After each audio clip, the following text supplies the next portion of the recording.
Hello and welcome to the Wellness Connection with Fiona Kane. I'm your host, Fiona Kane. Today I'm going to talk about something I have talked about before, but I think it is worth bringing up again because I hear this a lot and I think it's really important to discuss. So something that a friend of mine used to say to me all the time is he used to say, Fiona, how come it is that healthy food all tastes bad and the unhealthy food all tastes good? I can never do the right thing, get better, go on a diet, whatever it is, because that's a fact. So he saw it just as a basic fact that healthy food tastes bad and unhealthy food tastes good. And in his mind, that was set. And I used to say to him, and I've said this so many times to him, he just didn't listen to me. He didn't want to listen. That's just simply not true. Now, is it true that some so called unhealthy food tastes good? Yes, of course. Things that are salty and sugary, whatever, they certainly are made, and actually, they're made, specially made, to have quite to make you want to eat more, right? So there are people, chemists and nutritionists and all sorts of people who get employed to find that bliss point of a food. So that certain taste, that certain flavor, that certain mouthfeel, and that's the bliss point of the food that gives you that dopamine response and makes you want to eat more and more. So yes, does it exist? Absolutely. Are there foods that are like that? Absolutely. I would name chocolate as being on the top of my list for that, right? So, yes, there are foods that are less healthy or sometimes unhealthy that taste good. They don't all taste good, though. Not all unhealthy foods taste good. There's a lot of unhealthy foods that I would argue taste terrible. So, just because you go into the supermarket and there's all of this lollies and things like that, some of them are just revolting. So, some some junk food tastes really good. Some junk food tastes awful, right? So you could say the exact same thing about healthy food, right? Some healthy food tastes awful, some tastes really good. But I would argue that most healthy food actually does taste really good because real food does taste good, but it's also what you do with it. And actually, I saw this recently. We're running a health challenge at the moment, which we do with gyms. And so we're running a 6-week challenge at the moment with a gym. And someone said, oh, one of the recipes that we have, she said, oh, my son ate it last night and he normally doesn't like, I can't remember, there was two things in it that he didn't like. So he didn't like, I can't remember exactly, but it was zucchini and something else. I don't know if zucchini and carrot or what it was, but zucchini and something else. And she said, my son doesn't eat those. He doesn't like those. But they were in this meal and very clear. They weren't kind of hidden in it. It wasn't like they were grated in and hidden in a rissole. They was very obviously sitting there, right? But this child really enjoyed it. So a lot of it is how you do it, right? It's how you cook it or how you flavor it or what you do with it. So it's not simply about whether or not a food tastes good or not. It's actually what you do with it. And so many of us kind of, I've talked about it before. We try a food when we're 5 and we didn't like it then, and forevermore we don't like it. And how do you know that it just wasn't just really badly cooked? Or maybe because you're a child, you had loads of taste buds and it just tasted really strong, and now you're an adult, it would taste completely different, right? So I think it's really important that if we're saying to ourselves, or if you hear someone like your children or someone in your family saying, healthy food tastes bad, that's not true. Now, it can be taste bad, but it can taste great. So it depends what you do with it. I know when I was a child, I used to complain because the sort of salad that we had when I was a child was kind of the iceberg lettuce and tomatoes from the supermarket, which were always awful, and maybe a bit of. I think we used to have some canned beetroot and some what's the other thing, and we used to have cucumber.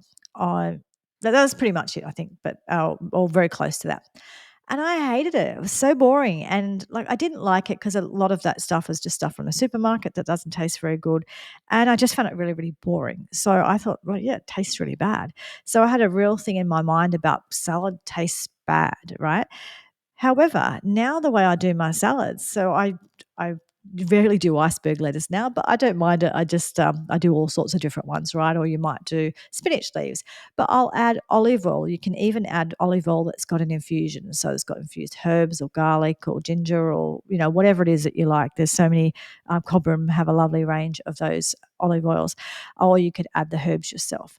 I will add something like some warm pumpkin to a salad, and it could be spiced or it could just be drizzled with olive oil, salt, pepper, whatever.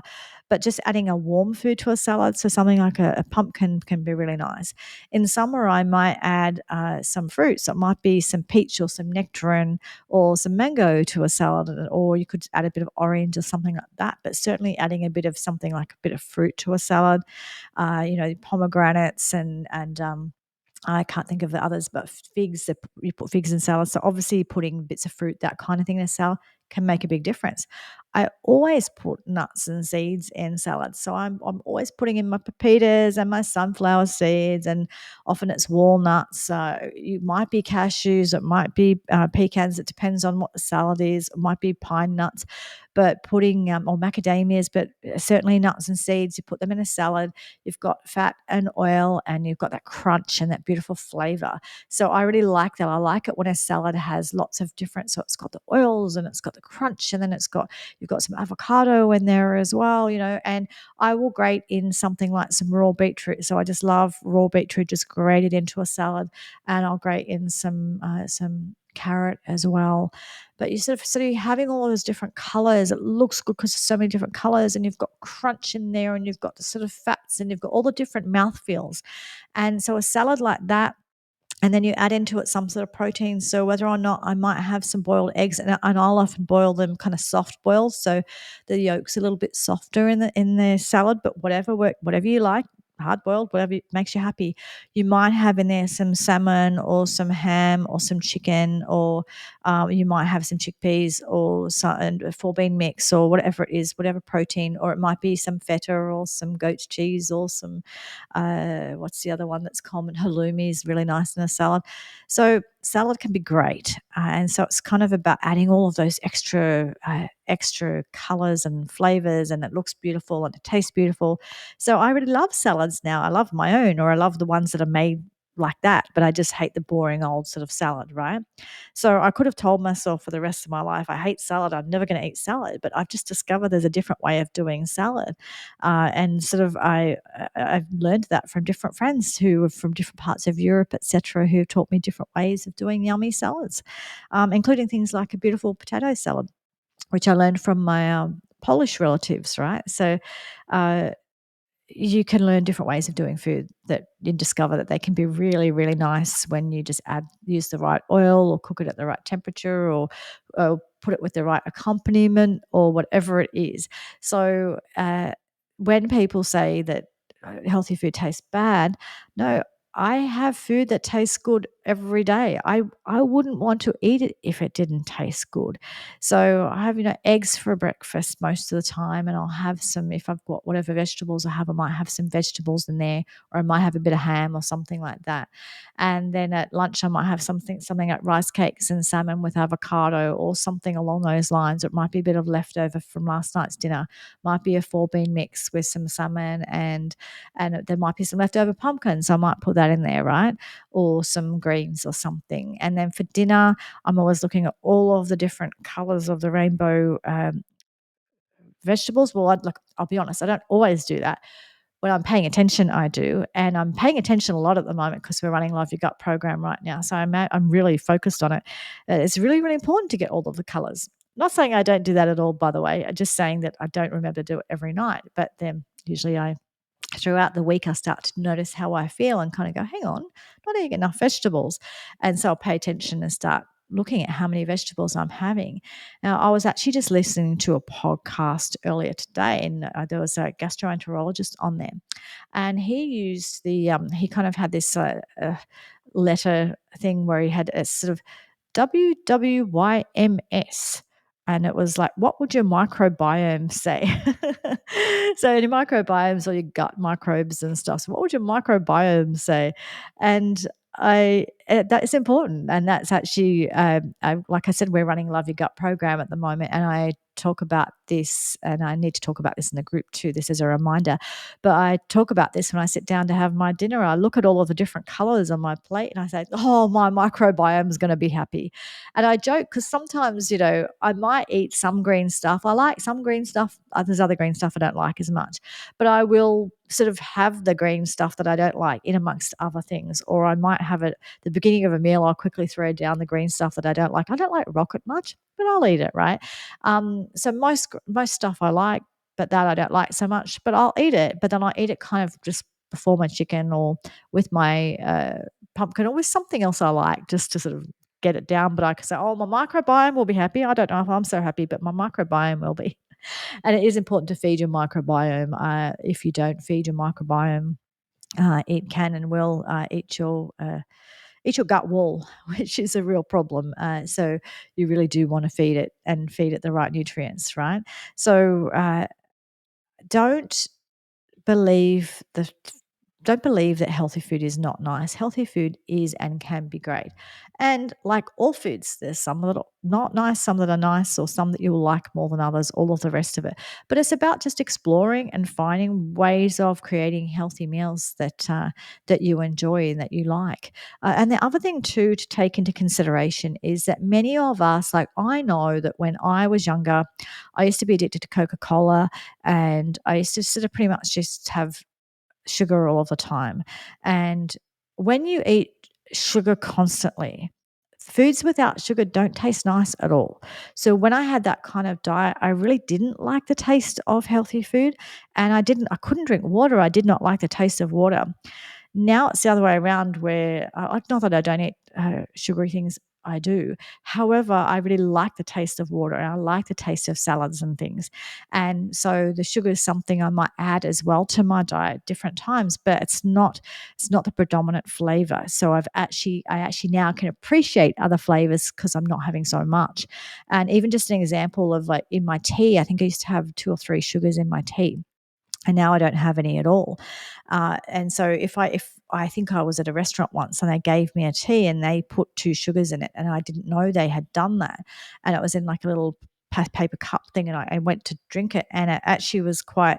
I nearly spat it across the table because it tasted super sweet to me because I'm not used to that, right? And with that, you can do it over time. So if you're having 3 teaspoons of sugar or 4 teaspoons of sugar, don't go from that to have zero because there's no way you're going to appreciate that. But you can reduce it by half a teaspoon at a time, or by a third of a teaspoon at a time, or a quarter of a teaspoon, and do it every few days, or even once a week or whatever. You just drop it a bit more, a bit more, a bit more, and before you notice it, you won't like the taste of really sugary tea or whatever the food is. Sometimes these things you need to kind of like meter yourself down and to get your taste buds used to other foods. So the other reason, you might not like the taste of nutritious and healthy food is just because you eat so much junk food that you are used to all of the artificial tastes and the sugars and the salts and the high levels of all sorts of not good quality fats. So sometimes our taste buds will get sort of a bit destroyed. It's probably the wrong word, but altered by just having so many of those kinds of things. Also, if you're a smoker, that will affect your taste buds as well. So things won't taste so good. And you might need a lot more of something to get the flavor. So just be aware that appreciating healthy food can be hard if you're, like I said, you're eating a junky diet, and you might need to sort of slowly bring in the healthy food, and you might have to just play around with the flavors and the sauces and things like that. Look, a lot of people, the other thing that I see really, really commonly is people want to put barbecue sauce all over their meals, and that's just sugar. And like, that's obviously, again, that's someone who's just used to like strong flavors of, like, barbecue sauce is 50% sugar, right? And sort of strong flavors and things, and you're not used to, your palate is not used to flavors of just regular foods, because everything you eat comes coated in barbecue or tomato sauce. If you're one of those people, I would advise you just to slowly wean yourself off it and just try, like I said, try the infused olive oils, try other things, because you will find that you can slowly reduce the sort of whole barbecue sauce, that kind of thing, and just have much more, use ingredients rather than food that has ingredients. So the barbecue sauce has ingredients, and not all of those ingredients are healthy, right? Whereas if you're using ingredients like olive oil and herbs and chili and ginger or whatever, or it's just the infused olive oil that's already got that in there, you're using ingredients, not foods with ingredients. So people who are used to eating foods with ingredients, lots of packaged foods, just get really used to those sort of strong flavors, and it takes a while, but it takes a while to adjust that. So you don't just suddenly go from pouring barbecue sauce over everything completely to not at all, or you can if you want to, but you might struggle with that. But you do a bit less, bit less, bit less, and then you play with other flavors until you find other types of like marinades and sauces and things like that that you can make yourself really, really simply, that taste really good, and that will take over from the barbecue sauce, that sort of thing. And you will find you will start to develop a taste for and a palate for that when you get used to it, when you start trying that. So there's lots of different reasons that we think that food tastes bad. And while it can be true that it does, we experience it as tasting bad, there's a lot of reasons why that might be the case. So it's sort of just working on those bits and pieces slowly to change that. But the other big thing, and that I talk about it a lot, and I started with at the beginning of this, is it's your mindset. And if you tell yourself that all healthy food tastes bad, why would you want to eat it? So, how are you going to convince yourself to eat it? You've just shut down in your brain. You've just said, nope, it's all bad. I'm not going to do that, right? So just be aware of the power that the power of language and the power of those kind of really strong statements. Those strong statements have a lot of power to influence your choices and to influence kind of how your brain kind of how your mind, your unconscious mind feels about things. And if your unconscious mind has been told, all healthy food is tastes bad, then that's where how you go with everything. So you don't want to actively choose food that tastes bad. Who wants to do that, right? So you actually have to challenge your thoughts about that, challenge your language around that, because it's not true. And it might be true that you haven't found a lot of healthy food that you like the taste of, but I'm sure there's something, and you can start with that one thing. So you can say, well, actually, you know what? I actually do like sweet potato. I like sweet potato fries. Okay, there's a start, right? So you don't use language that shuts down any thought or options for the future.